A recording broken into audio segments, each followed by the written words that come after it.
केरल के तिरुवनंतपुरम से सांसद शशि थरूर का एक बार फिर बड़ा बयान आया है। उन्होंने फिर से एक बार कांग्रेस पार्टी के ऊपर तीखा हमला किया है, या हमला नहीं भी किया है लेकिन उसको तीखा माना जा रहा है। दरअसल थरूर ने एक वहां पे केरल के मलयालम में एक दैनिक अखबार में उन्होंने एक लेख लिखा, जिसमें उन्होंने इंदिरा गांधी की और आपातकाल की आलोचना की। उसके बाद से पूरी कांग्रेस पार्टी असहज है शशि थरूर को लेकर, क्योंकि शशि थरूर जिस तरीके से लगातार बयानबाजी कर रहे हैं उससे कहीं ना कहीं कांग्रेस पार्टी का घाटा होता जा रहा है। कांग्रेस पार्टी पे कई तरीके के सवाल उठ रहे हैं कि आपके नेता क्या कुछ बोल रहे हैं। देखिए, थरूर के मन में मैंने आपको बता दिया है पहले ही कि थरूर बीजेपी में जाना चाहते हैं, लेकिन कुछ टेक्निकल दिक्कत है जिसके वजह से वो जा नहीं पा रहे हैं। अब टेक्निकल दिक्कत क्या है ये मैं आपको बताऊंगा, क्योंकि भाई पत्रकार होने के नाते हमें अंदर की बातें भी पता रहती हैं और टेक्निकल चीजें भी पता रहती हैं कि क्या कुछ मामला है जिसकी वजह से थरूर जा नहीं पा रहे हैं। और पार्टी में अगर बने हुए हैं तो लगातार वो पार्टी के ऊपर ऐसे कई सवाल खड़े करवा दे रहे हैं जिसके ऊपर पार्टी को खुद जवाब देना पड़ रहा है। कांग्रेस पार्टी के एक नेता हैं, उन्होंने इस पर पलटवार किया है थरूर के ऊपर। उन्होंने कहा है कि जहां उनका दिल लगता है, जहां उनका दिल में उनके आ रहा है वहां चले जाएं।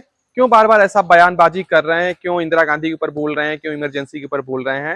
हालांकि इमरजेंसी की आलोचना खुद राहुल गांधी ने भी की थी कि उन्होंने ये भी बोला था कि दादी ने जो मेरे इमरजेंसी लगाई थी वो बिल्कुल गलत था, और सभी लोग उसको मानते हैं कि वो आपातकाल के लिए काला आपातकाल संविधान के लिए काला दिन के तरीके से था, काला अध्याय था हमारे देश के लिए। लेकिन कांग्रेस पार्टी का कोई भी नेता आपातकाल पे इस तरीके से न लेख लिखता है न बोलता है, क्योंकि वो सीधे जुड़ता है इंदिरा गांधी से, और इंदिरा गांधी राहुल गांधी की दादी हैं। खैर, बात करते हैं शशि थरूर की। शशि थरूर लंबे समय से ये चाहते हैं, लंबे समय से नहीं, कुछ दिन से उनका मोह भंग हो गया है कांग्रेस पार्टी से, और वो केरल में एक लीडरशिप चाहते हैं कि उनके अकॉर्डिंग सब कुछ हो, लेकिन कांग्रेस उसके लिए मान नहीं रही है। तो वो चाहते हैं कि वो अपना कहीं और रास्ता देखें। वो तिरुवनंतपुरम एक जगह है केरल में, वहां से सांसद हैं। दिक्कत सांसदी का ही है दोस्तों, क्योंकि सांसद अगर वो कांग्रेस पार्टी से हैं और वो पार्टी छोड़कर बीजेपी में चले जाते हैं तो दल बदल कानून उनके ऊपर लागू हो जाएगा और उनकी संसद की सदस्यता चली जाएगी, लोकसभा के वो सदस्य नहीं रहेंगे। और आप जानते हैं कि एक लोकसभा सीट जीतने में आदमी को कितनी मशक्कत करनी पड़ती है, कितनी ताकत लगानी पड़ती है। और केरल में बीजेपी का उस तरीके से ग्राउंड है नहीं। केरल में बीजेपी के पास उस तरीके से उनका न कार्यकर्ता है, न उनके उस विचार वाले लोग वहां पर उतने ज्यादा हैं, हिंदुत्व वाले लोग ज्यादातर। वहां पर मुस्लिम कम्युनिटी बहुत ज्यादा है, वहां पर बाकी धर्मों के लोग बहुत ज्यादा है। उस सांचे में बीजेपी फिलहाल फिक्स नहीं हो पाई, इसलिए बीजेपी अभी तक वहां कभी ना सरकार बना पाई है, ना वहां पे कभी ठीक ठाक उनको वोट मिला है। लेकिन बीजेपी देख रही है कि भाई केरल से एक बड़ा लीडर, एक लोकप्रिय लीडर अगर हमारे पाले में आ जाए तो अच्छा ही है। तो बीजेपी भी चाहती है कि उनको अपने पाले में कर ले प्रधानमंत्री मोदी। आपने जानते होंगे उनको डेलीगेशन टीम में अमेरिका जैसे अहम राज्यों में जो डेलीगेशन पाकिस्तान के बाद हमले के बाद गई थी, उसमें उनको अमेरिका भेजा गया था शशि थरूर को। तो शशि थरूर को लगातार बीजेपी अपने अच्छा मान रही है और बीजेपी चाह रही है कि वो हमारी पार्टी में आ जाए। लेकिन दिक्कत वही सांसदी के सीट को लेकर है। अगर थरूर पार्टी से निकलकर जाते हैं, पार्टी बदल देते हैं और बीजेपी से जाके बीजेपी में चले जाते हैं तो उनका संसद की सदस्यता चली जाएगी, फिर उनको चुनाव लड़ना पड़ेगा। और मान लीजिए वो चुनाव बीजेपी की सीट से लड़ते हैं तो उनका जीतना बहुत मुश्किल है, क्योंकि वहां के जो वोटर हैं वो बीजेपी के पक्ष में ज्यादातर नहीं है। इस वजह से थरूर को बहुत ज्यादा दिक्कतों का सामना करना पड़ सकता है।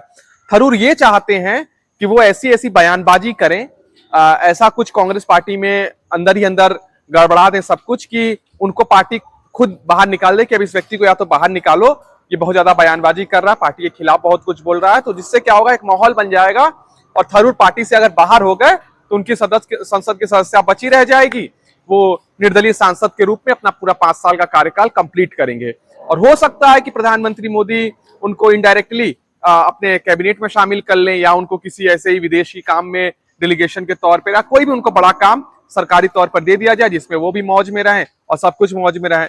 अभी फिलहाल एक सर्वे हुआ था तमिलनाडु केरला में, वहां पर बताया गया कि विपक्ष में कांग्रेस पार्टी में सबसे लोकप्रिय अगला जो, क्योंकि मई 2026 में वहां पर इलेक्शन होने वाले हैं विधानसभा के, और बताया जाता है कि केरला में कोई भी सरकार 5 साल या 10 साल नहीं चलती। पूरे साउथ में आप ये ट्रेंड देखेंगे कि कोई भी लोकप्रिय सरकार 5 साल या 10 साल से ज्यादा नहीं कार्यकाल अपना पूरा कर पाती।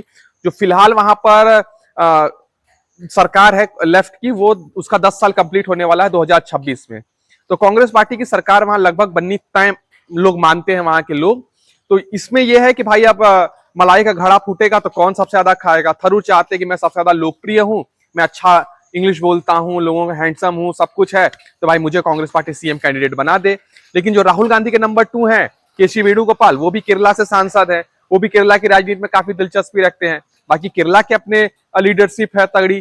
तो कौन बनेगा केरला का नया मुख्यमंत्री, इसी को लेकर थरूर लगातार कोशिश कर रहे हैं कि कांग्रेस या तो उनको अपना सबसे बड़ा नेता मान ले केरल में, या फिर उनको पार्टी से बाहर निकाल दे। लेकिन कांग्रेस भी आराम से, कांग्रेस वेट एंड वॉच की स्थिति में है, देख रही है कि थरूर को जो करना है करे।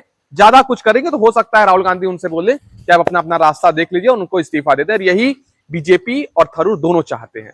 तो इस पूरे मसले पर अब आपकी क्या राय, हमें कमेंट बॉक्स में जरूर बताइए। मिलते हैं हम किसी और दूसरे वीडियो में, तब तक के लिए शुक्रिया, धन्यवाद।